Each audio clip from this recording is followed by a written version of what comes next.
chairman प्रतिनिधि मंटन वर्मा की तरफ से हजारों हजार रुपए के पुरस्कार देखनी एक के इनाम दिहल कहल जाला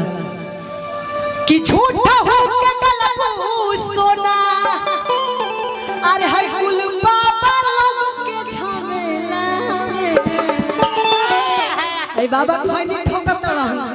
आ अगर 1 घंटा बाद ना लगे तो परेशान न हो जी हैं कि सोना हो हेरा